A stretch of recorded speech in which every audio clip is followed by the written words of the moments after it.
Welcome to Bigfoot Encounters Shared by Knowers. I changed the name of the series to include the word knowers in order to broaden out to include more people. Knowers are those of us that have no doubt in Bigfoot's existence due to personal experience. The person sharing their encounter can choose to share by writing it in an email or by phone interview. Phone interviews will be recorded privately. Staying anonymous is always the sharer's choice and will be respected. Again, the only things I ask are 1. To keep it clean so even children can listen. 2. Please no supernatural encounters or experiences. And 3. No rude, disrespectful comments left for those sharing with us. Those comments will be removed and the user will be blocked from being able to comment on my channel. So if you have an experience or encounter and would like to share it, contact me at snowwhitebigfoot@aol.com. Please like and share this to get the word out about this series. Thank you. Today's encounter comes from Scott, and I've been corresponding with Scott for a while through emails. And he shares with me what he's experiencing, not only in his letters, but also in photos. And with Scott's permission, I'm going to share some of those with you today as I'm reading the encounter. But he will find a lot of the same things that I have going on here. Things moved around, things taken and brought back. And he also finds a lot of glyphs. As you know, I also find glyphs around here. And I feel that these are important, and if we ever can figure out what they mean, I believe that it will really further our understanding of the Sasquatch or Bigfoot, whichever you prefer. So anyways, let's go ahead and get started. Scott writes, my wife and mother and I moved into our home in December of 2012 from Northern California. Here in Tennessee, we live in the country, about 5 miles outside of a small town, a bit more than halfway between Nashville, towards Knoxville, on the Cumberland Plateau. The elevation here is about 2,000 feet above sea level.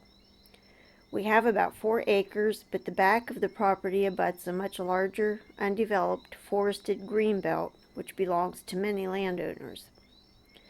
After moving in, sometime in midwinter, I decided to explore the woods behind the house, just to get a feel for the property and to see if I could find the property corner on one side. The other side was clearly marked. Our backyard is large and flat, but about 250 feet from the house you meet the forest line, and as you continue back the terrain falls off dramatically to a creek at the bottom of a secluded valley. I would say there is probably at least 40 or 50 feet of fall to the creek. As I neared the lower point of the property on the southwest side, I noticed an unusual tree formation not far from the steep bank of the creek. It was a teepee sort of thing and consisted of several trees which seemed unusually woven in a tripod sort of pattern. I didn't think too much about it at the time, and assumed that some snow or ice storm fell some trees and they just happened to land in that particular formation. I took some photos with my phone and drug the trees apart, dismantling the structure as I had future plans for the area. I wanted to clear a bunch of trees and vegetation down there to make a target range. It did seem a bit odd to me that when I pulled the trees apart and down, that I did not see any stumps or evidence that the trees were originally located in that area. Fast forward to about a year later. We have several security lights on our home, and one on an outbuilding perhaps 50 feet away from the house. I would often wake in the night to find the light mounted below our sunroom, which is directly below and southeast of our bedroom, lit. But as I am very nearsighted and very much enjoy the comfort of my warm bed, I never got up to investigate, as we have motion and burglary alarm systems and none of them are triggered. We live in a quiet neighborhood in a sparse country subdivision, and I just assumed that the lights were being triggered by deer. We see them occasionally feeding in our large backyard, or skunks or some other sort of animal. However, I later discovered that the light below the sunroom does not trigger easily with motion perpendicular to the house. Something has to be relatively close to it in order for it to be activated. If something or someone comes in at a more oblique angle, it has a longer sensing distance because the sensor is partially obscured by our satellite dish. If that someone or something were to pass between the light and the outbuilding, which is at a diagonal to the sensor, both lights would be triggered. Whenever I woke and the light below the sunroom was on, it was the only light that lit. The one on the outbuilding would not be activated. This meant that something most likely came from the woods behind the house and straight forward until it was within the range of the sensor, which I would say from a perpendicular distance is about 30 feet or less because of the sensor obstruction. Fast forward a bit more. The next summer I was down in the woods again as I wanted to clear the path and area from my shooting range. I did not notice any additional structures or unusual things, at least that were obvious at the time. Sometime later, in 2014, I came out of the house to go over to the outbuilding and smelled a strong skunk odor. This is not uncommon, as skunks often come into the yard to dig for grubs in the night. Something I would rather they didn't do, but not too much can be done about that, I guess. I chalked it up to just a close encounter with the skunk and maybe a neighborhood dog or other animal, and didn't think much about it. Until, that is, a few days later when the smell had not dissipated at all. I figured maybe a skunk had died in the woods somewhere close to the house, and was irritated about it, but didn't worry too much. It was not yet spring, and I had not been in the backyard very much.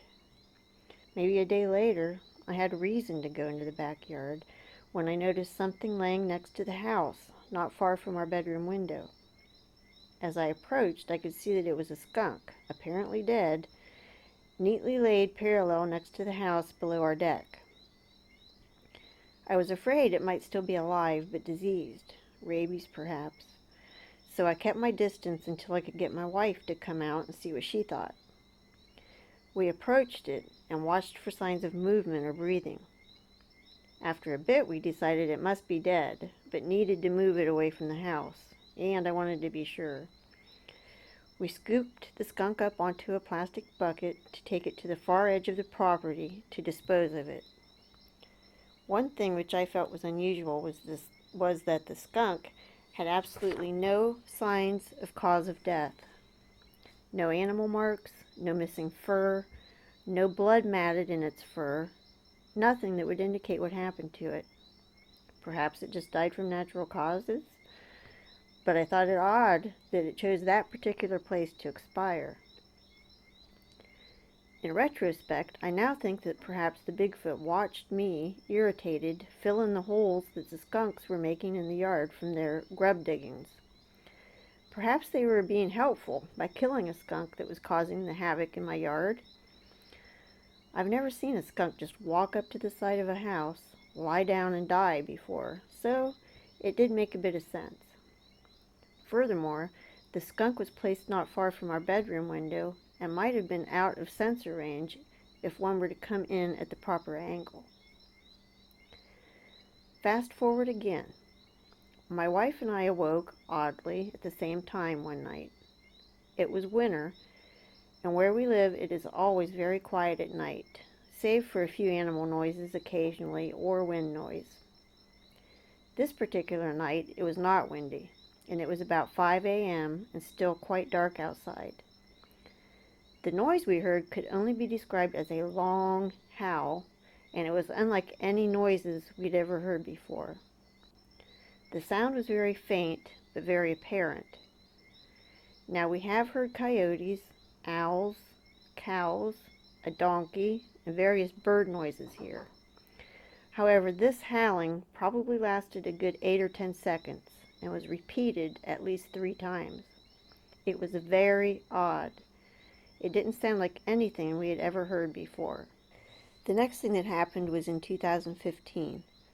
Sometime around late August or early September, I was working on building a screen wall below the deck behind the house.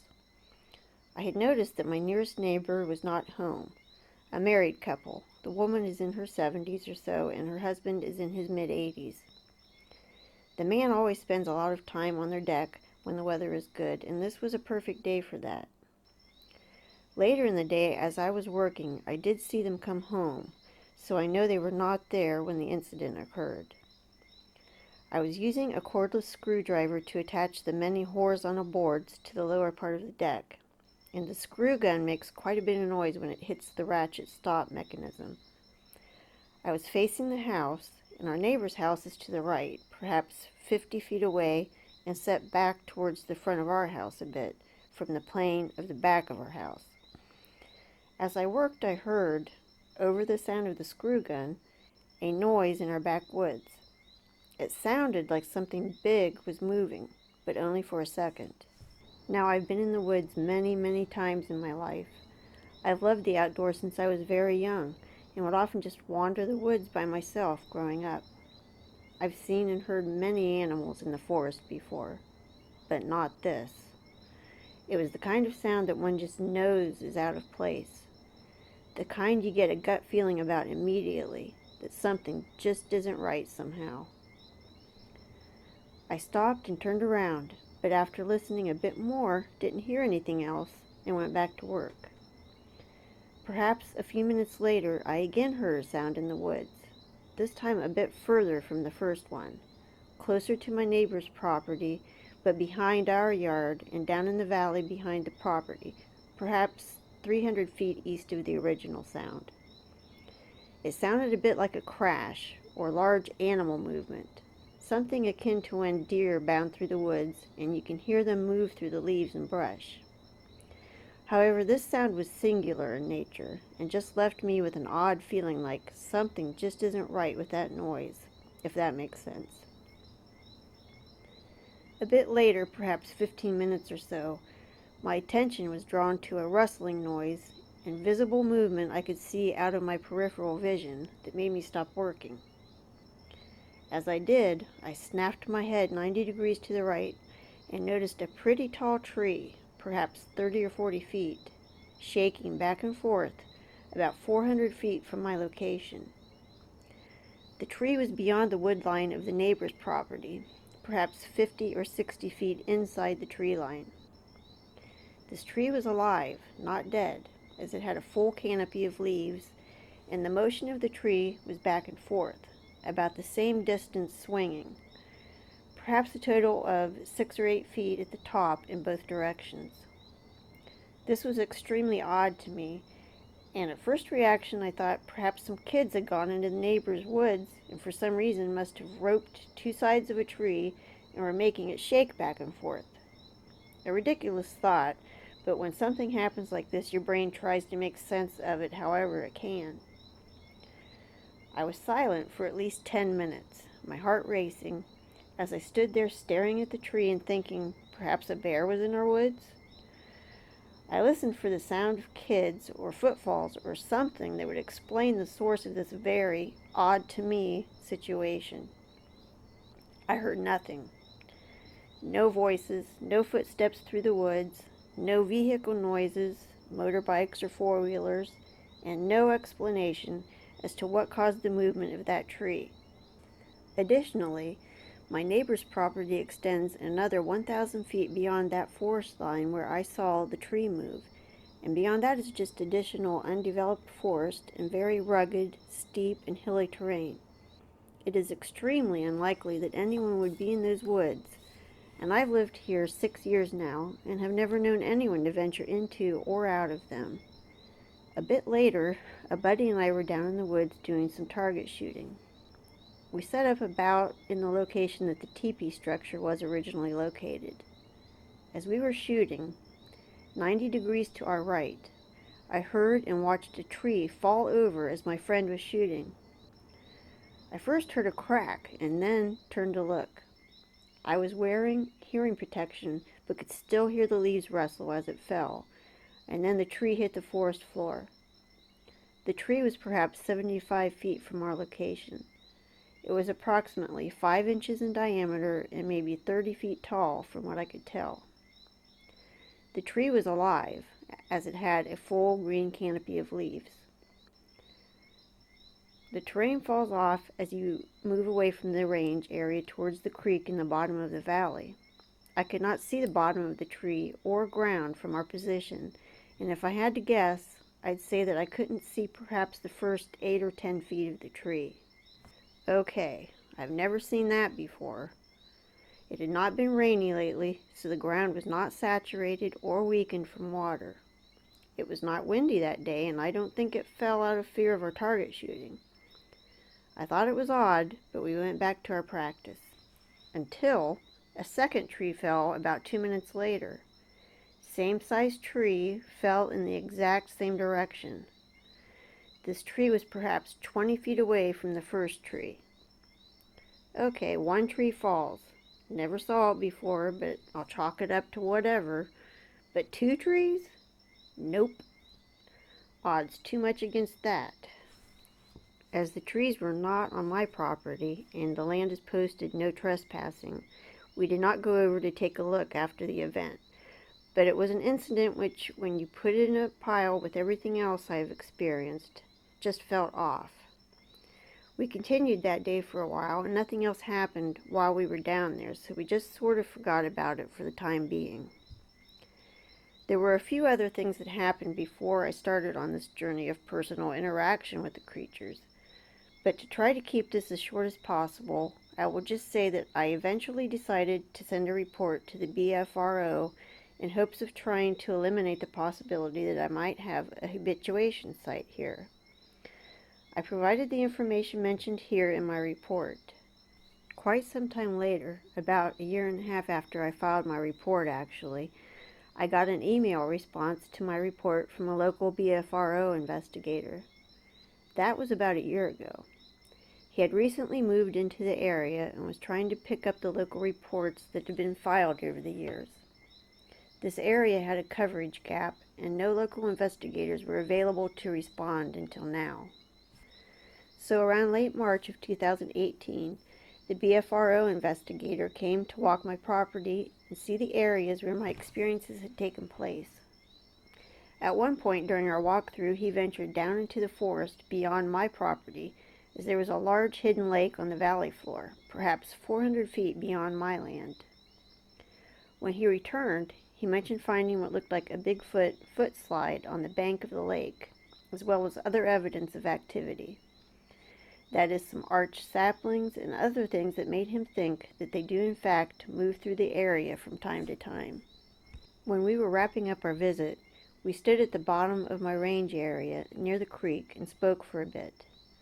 The investigator noticed a small stick structure on the edge of the range, still on my property on the creek side. He pointed it out to me and asked if I had made it. I chuckled and said no, I had not, and didn't even see it until he pointed it out. We stood there and spoke a bit more before climbing the slope of the range back up to my backyard and then to the house, where we agreed to keep in touch. The investigator then departed. A day or two later, I decided to head back down to the range, primarily because I was fascinated about the small stick asterisk he found on the edge of the range, and I wanted to take some photos of it and look at it again. When I got to the structure, almost immediately I noticed a strange stick pattern on the ground where the BFRO investigator and I stood to speak just a day or two prior. It was a short stick and long stick in parallel, the bottoms of the sticks aligned and separated by a few inches.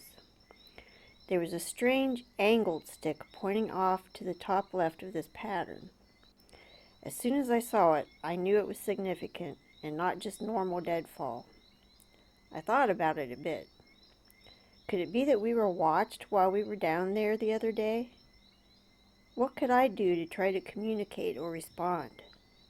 After thinking about it for a while, I decided to respond by making a stick pattern of my own. I placed sticks in an A pattern with an X above it, several feet to the right of the original pattern. I thought this would be obvious as it was symmetrical and not something that looked in any way natural. I took photos of my glyph pattern and the other one and headed back up to the house. A day or two later, I went back down to the range area to see if I could notice any changes or new patterns. In the area where the original pattern was located, and my response, I found nothing out of the ordinary. On my way back up the hill, I noticed what looked like an unusual stick pattern near a sizable boulder about level with the ground. The more I looked at it, the more fascinated I became. There was a new stick pattern on the ground that appeared to combine most of the elements of the first glyph I found, where the investigator and I stood in the forest after his walkthrough, and my response glyph. It was a short and long stick in parallel, with the bottoms of the sticks aligned, but also incorporated into the pattern was my A and X symbols. It was at this point that I became extremely excited. Somewhere in my mind I thought it was possible that some human was messing with me, but knowing the woods behind my house and my neighbors and neighborhood, I thought that extremely unlikely. It was at this point that my life and paradigm shifted. I had heard of Bigfoot, of course. I have even had an interest in the subject ever since I was a kid, and watched shows such as In Search of, etc. I never ever thought that I'd ever have personal interactions with them.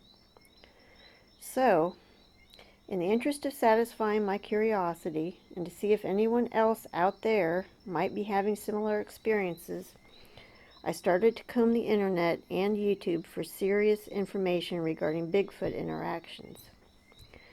Snow White, it is then that I came across your channel and videos. I don't remember which of your videos I watched first, but I binge watched a ton of them and was extremely fascinated. I have to admit, I have always been skeptical in nature and even second-guess myself when I come across the unknown. Part of me thought, this can't be true, that this woman is really having personal experiences with Bigfoot. But I kept an open mind and certainly was fascinated by your experiences. Almost immediately, I decided to mimic some of the things that were working for you in terms of object interactions.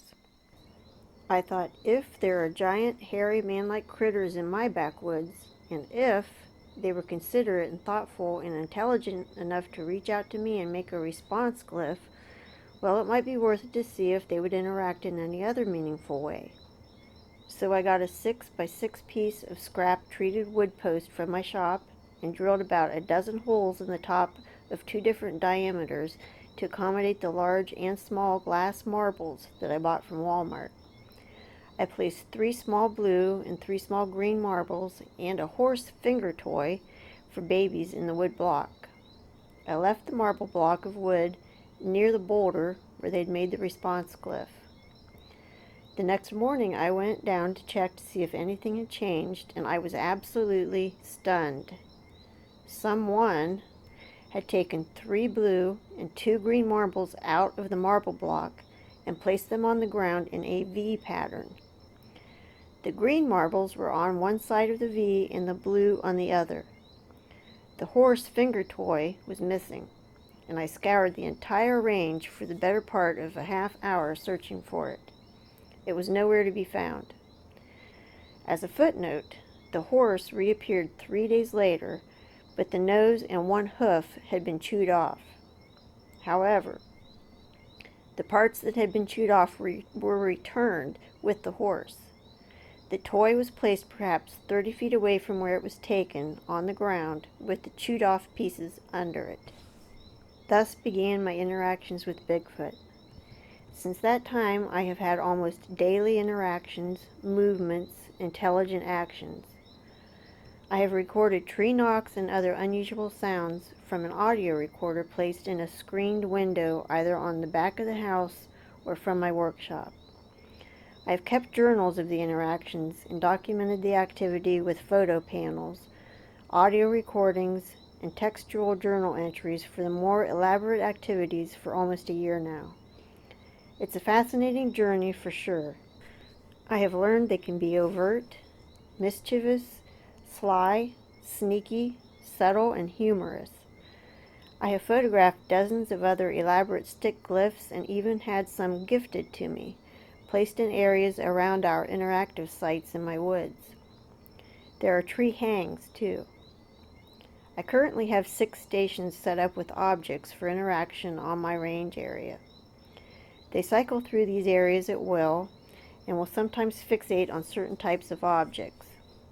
Right now, they have a penchant for moving, arranging, or interacting with glow-in-the-dark stars and cat and pumpkin small rubber erasers. I have never felt threatened or frightened when alone in the woods.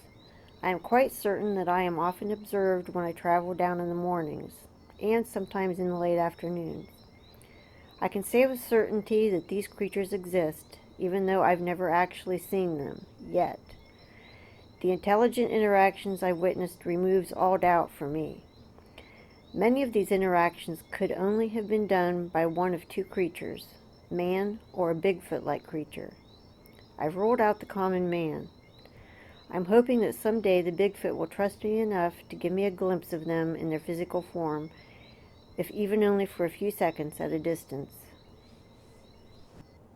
Thank you, Scott, for that wonderful experience.